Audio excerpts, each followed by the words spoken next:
This talk is put on by International Sculpture Day. If you aren't aware of that, it's Sculpture Magazine's yearly Appreciation for Sculpture Day. That's the hashtag IS Day. It's on the 25th. I'm recording this for the 25th. Since we aren't live and in person this time, this will have to do. But I'll also post this on my YouTube channel, and I'll share it on a few social medias the day of the event. That way we can still show it to as many people as we can. And again, this is going to be put on by Charles Herald Company. That's my gallery in North Carolina.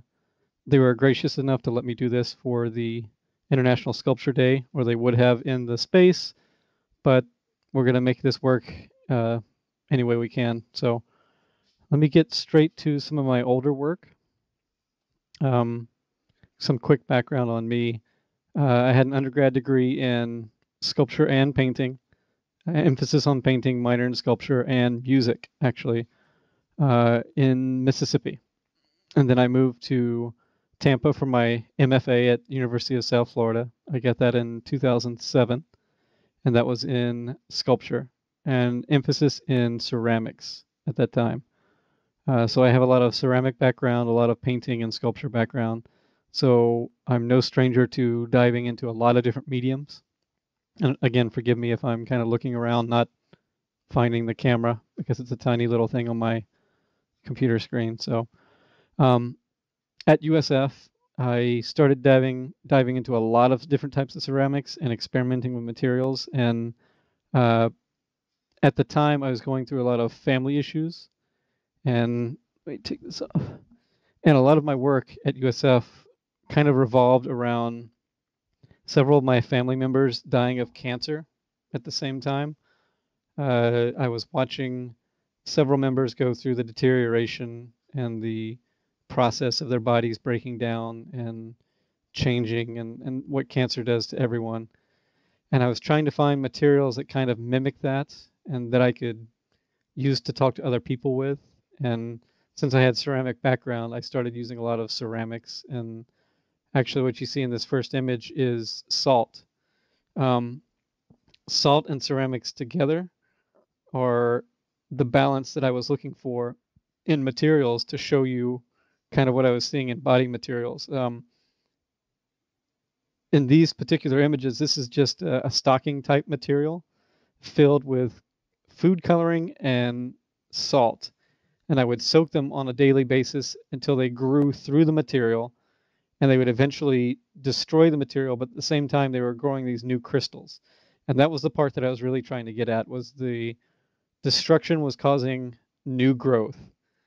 And I found that super interesting in my family, because the more they were going through chemo and their bodies breaking down, things like their hair would fall out, but then the hair that would come back would be the finest, most pristine hair that they had in their entire life.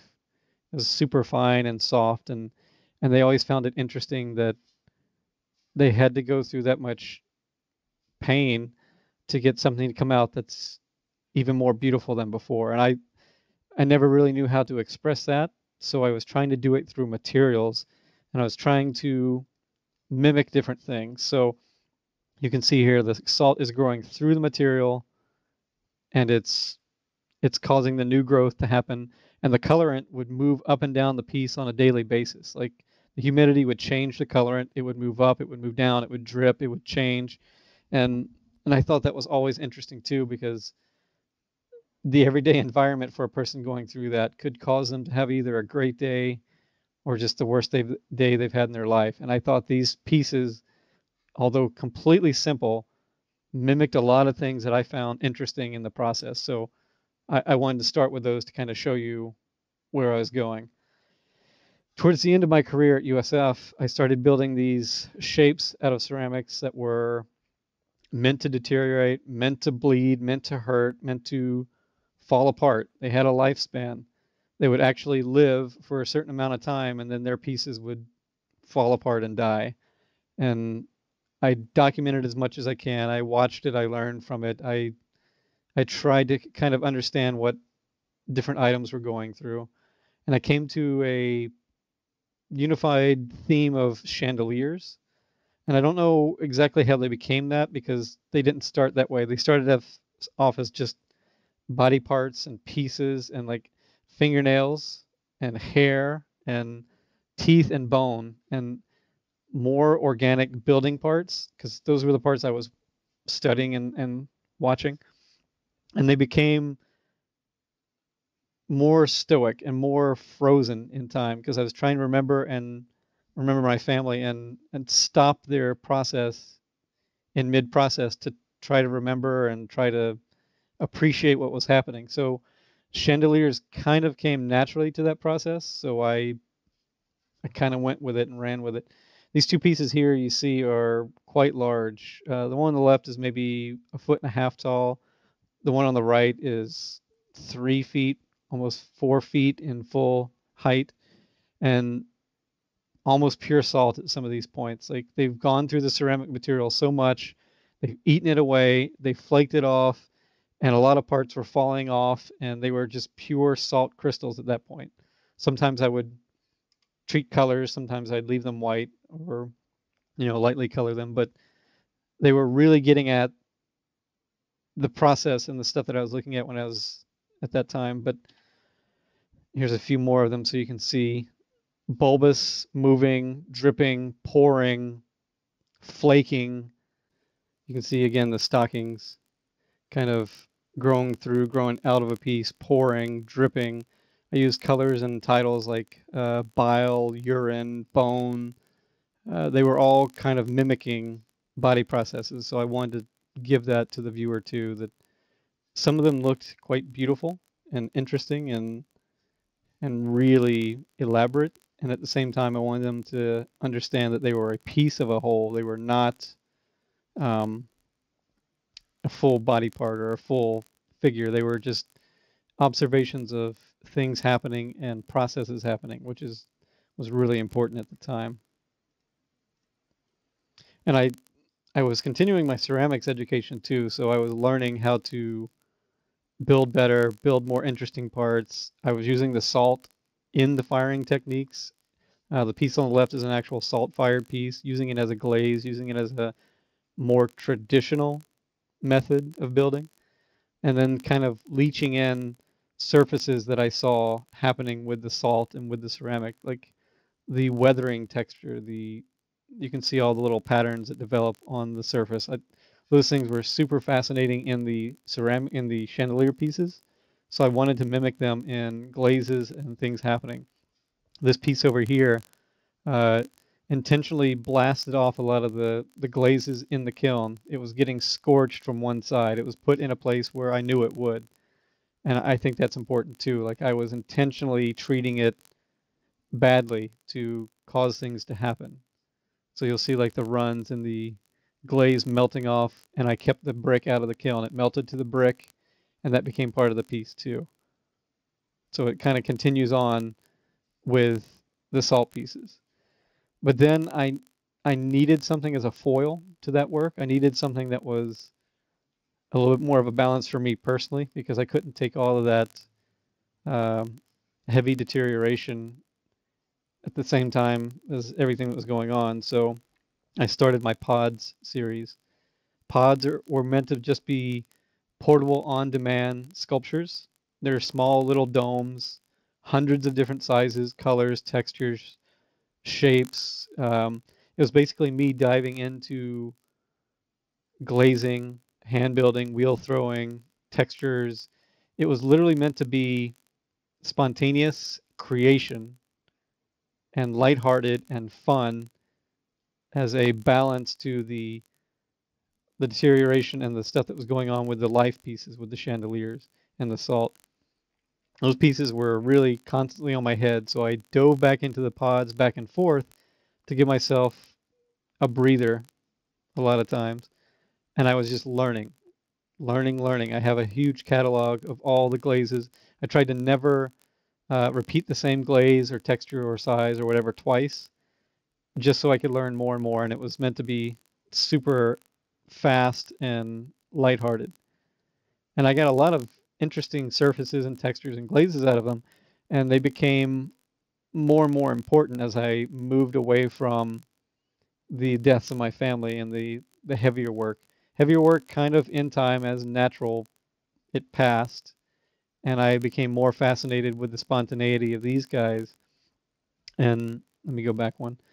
And I produced and produced, and I was over 500, 600, 700, and I wanted to make them a little bit more significant, so I started slowing down and paying attention to choices that I was making and glazes that I was making. So I could translate all that information that I was going through back into more specific choices, if that makes sense, because I was just going as fast and as uh, without forethought as much as I could, and then I slowed down.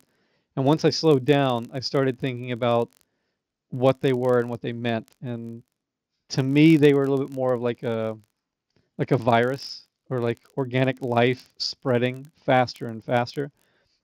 And so I started sending them basically all over the world. There are pods in I think 7 or 8 different countries now, in different collections, different people's houses and stuff. And then I started taking them to different locations every time I'd give lectures. Like I would go around the country to different universities and give lectures on my salt process. I would take some of the pods with me and I'd start putting them in random buildings and go out in the public and put them in a tree. Or there were so many that they were just spreading fast.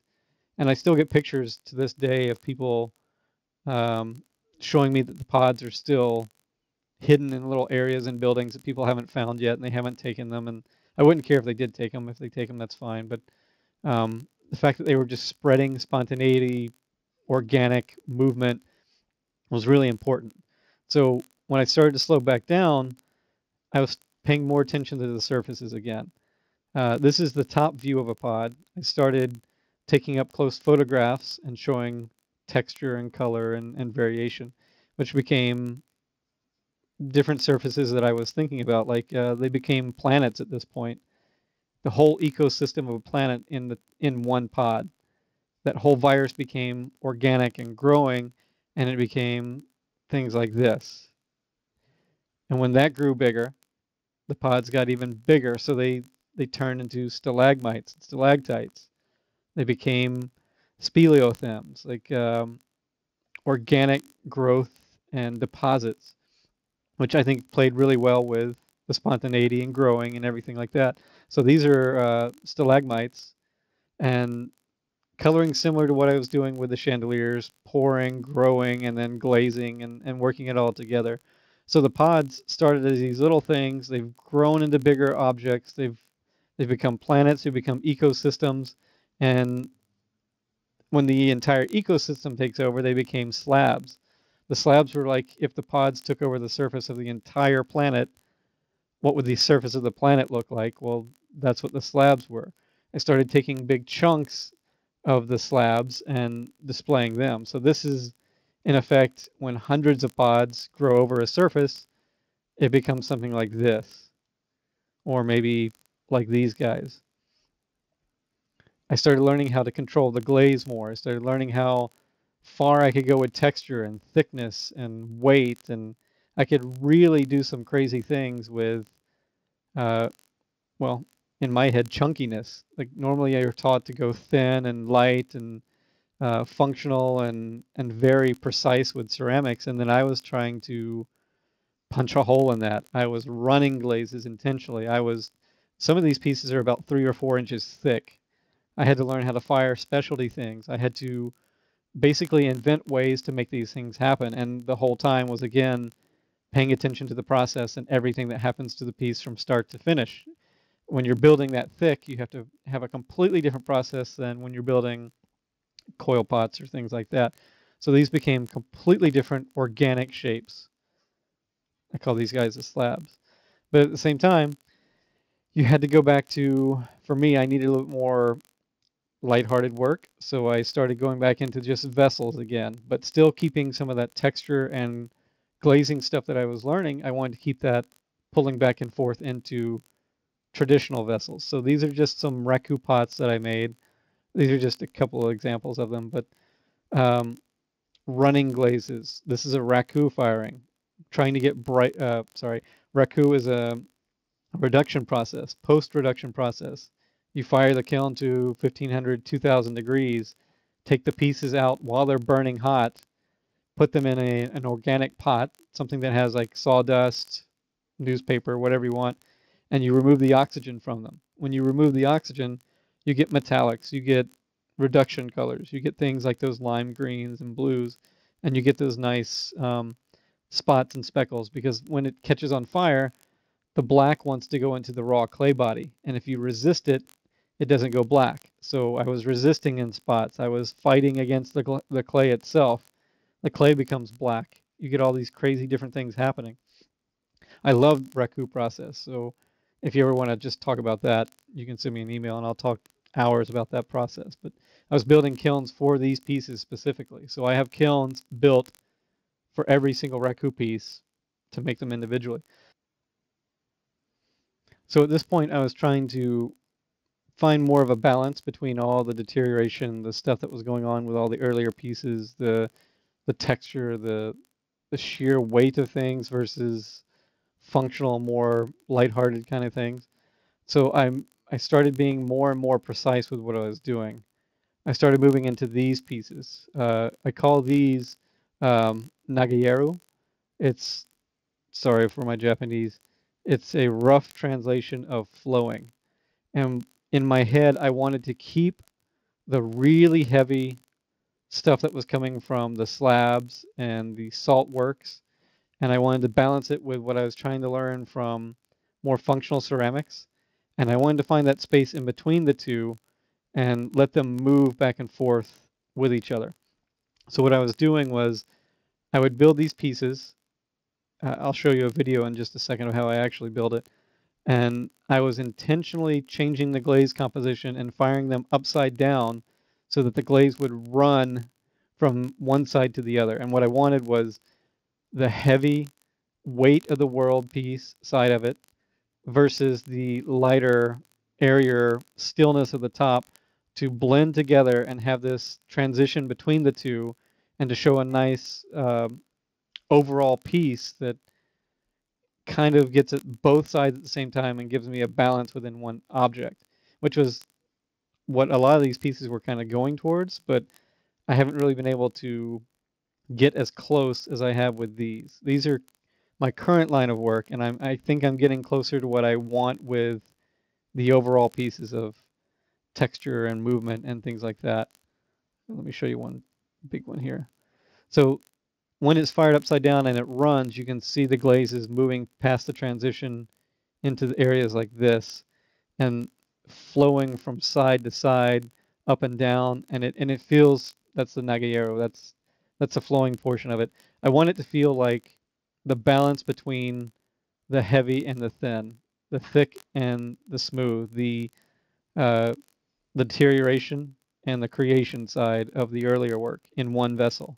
The insides were always dark and negative and just meant to be a void, while some of the other parts were, here's the bottoms of a few of the pieces. I want them to show crazy texture and movement and color, and you can see the crazing lines. Raku piece again. Glazes bleeding and moving over the top of each other. Experimental glazes. I'm mixing all these myself for most of these Raku glazes. These I'm manipulating a lot to get them to do what I want to do. Here's some of the actual finished pieces. So in kind of a, let me show you actually while I'm thinking about it. So I wanted to take show you an image of me actually building some of these. Sorry for the quality, it was just taken off of the cell phone, but I wanted to show you kind of a time lapse of how I'm building. You can see I'm coil building, traditional hand building methods. I'm more of a hand builder than I am on the wheel. I just prefer it this way. Coils all the way up. That's me using my extruder. And I'm actually building upside down right now. The top, this is the top of the piece, this is the bottom of the piece, and I'll build the bottom on top and flip it over when it comes time. And this is the other portion of the video here. Once I have it upside down, this is the correct way now. So then I'm adding liquid slip and other clay back to the piece, and then I'll take a hard tool and move right back through it and create the swirling pattern that goes all the way up. That kind of shows you how I build, and then I'll remove this piece. It'll dry. I'll clean everything up, and then when I fire it on this portion up here on the rim, upside down.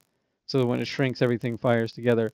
This is quite thick and wet versus drier and thinner up here, so I have to be careful. For those of you who know ceramics, it wants to pull itself apart, which I think is really important for the process and really important for what I'm trying to get at. And at the same time, when I go to glaze these pieces and finish them off, they're fired back on the rim. The glaze is running. I'm building entire catch systems in my kiln that I build for these guys. And then I have to go back after they're done and completely clean them up, which I think is, again, part of the full process of getting every part that I want to put into the piece. So that's kind of the basic talk for my work. I wanted to show you a little bit of a background, kind of show you where I'm coming from, but then show you more of some of my favorite pieces. If you want to see any of this work and all my other work, I do a lot of video game, costume, other stuff like that. That's all on my website. But for this talk for International Sculpture Day, and again, thank you to Charles Herald Company for hosting me, sort of, video-wise. My work will be in their gallery in the fall when they have their next market. If you want to talk to me about that, just let me know. But thank you to them for hosting me for this International Sculpture Day, and thank you to International Sculpture Day for getting the word out there that are events like this, people that want to have talks about sculpture and art, and sharing it with people as easily as possible, and hopefully the hashtags and things like that will get to my video so you can see that. And please feel free to share this and any other video you come across, or any show you come across for International Sculpture Day. It's really important to just get it out there, especially since there's no one going into a gallery right now, and those galleries really could use some help. So share, like, anything on social media, get it out there, and thank these galleries for still trying to put out good quality programming, even though they aren't even allowed to go into their own building. So again, thank you to Charles Herald Company and International Sculpture Day. And if you have any questions about my work or anything like that, please feel free to contact me at my email address there, or go to my website, check everything out, and just let me know if you found anything interesting or useful to you. And again, thank you for showing up for the International Sculpture Day.